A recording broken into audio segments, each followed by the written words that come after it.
Hey guys, how's it going? My name's ᴍᴏʀᴇ. Today I want to take another look at Sievert 2 with you. Modern Wolf and Underdog Studios put out like a behind-the-scenes look, development look at Sievert 2, and we get a little sneak peek at a couple of things that are kind of interesting, and I picked out a couple of details that maybe you didn't notice if you've already seen the video. I'm a little bit late to the party on this video. I wish I would have done it sooner, but I've been feeling a little bit under the weather, so you're going to be getting a little bit more of a ASMR Mikey today. I hope you don't mind. Anyways, getting into the video, we were introduced to a new developer on the Underdog team. His name is ᴍᴏ. He's the senior environment artist, and his job is to dress up the environments. Like, he's given very rudimentary like structures of levels, and they give it to him to dress them up and make them look pretty and aesthetically pleasing and contextually like accurate to the location or like the context of like the in-game location. And they show us a couple of examples for in-game locations. First one is a bandit camp. It looks pretty cool. It looks appropriately like disheveled and kind of shitty for a bandit camp, but still it's like aesthetically nice. I noticed a few things in this bandit camp. There's 2 bags, an electronics box.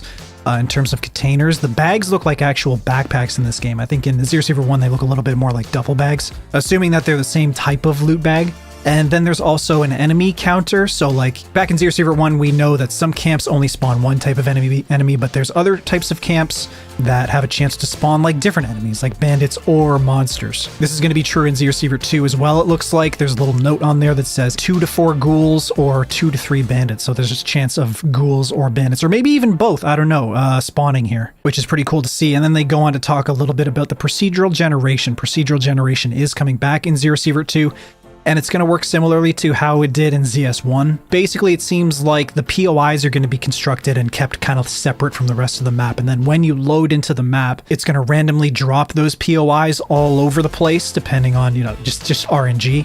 They also give a little sneak peek at the boar patch, or the boar pit. It looks quite different than it does from Sievert 1. There's like, we have the big stones, but in Sievert 2, they look huge. It reminds me of Stonehenge a little bit or something. There's a big muddy pit in the middle with like a pool of water. Definitely looks like the kind of place where a bunch of pigs would be like just rolling around in the mud and just being pigs, you know? There is one wooden crate in there. I don't know if that's like a destructible crate or if it's a lootable container. Not really sure. There's no like text note in there denoting exactly what that is, but maybe we get some loot from these boar patches this time. In Sievert 1, there's no lootable containers at the boar patches. There's only the boars themselves, and you can loot them for their tusks or meat or pelts, but there's no actual lootable containers, so that would be interesting if we got that. And now moving on to the next part of the video, we talk with ᴍᴏ. He's the senior artist on Underdog Studio, and we get a little look at how they're kind of building the characters and the sprite system in Sievert 2.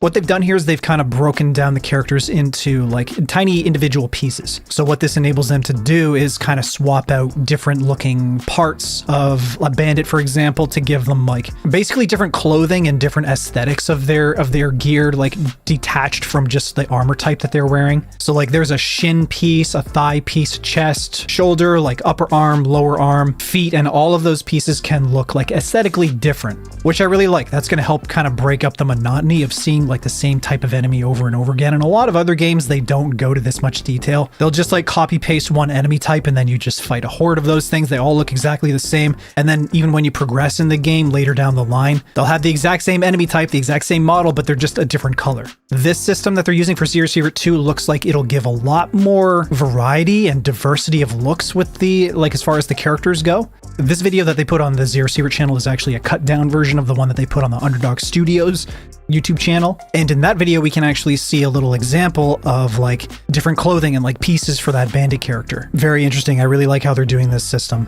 They also talk about how they warp the sprites when they're in the middle of animations. They show like a running animation, and the weapon that they're holding, the rifle, kind of warps to make it look a little bit more 3D. It is like a 2D illustration or sprite, but the way that it moves and warps and kind of deforms as it moves makes it look like it has a little bit more depth. Like look at the legs, for example, in the running animation. They kind of look like when he lifts his leg behind and it kind of deforms like that. And then again, also with the rifle, it's kind of deforming when he swings it, so it looks a little bit more 3D. They've also built physics into some of the character animations. They show the ghoul as a good example. The tentacles. The ghoul tentacles in Sievert 2 are freaky. I don't like them one bit, but they work well with the physics.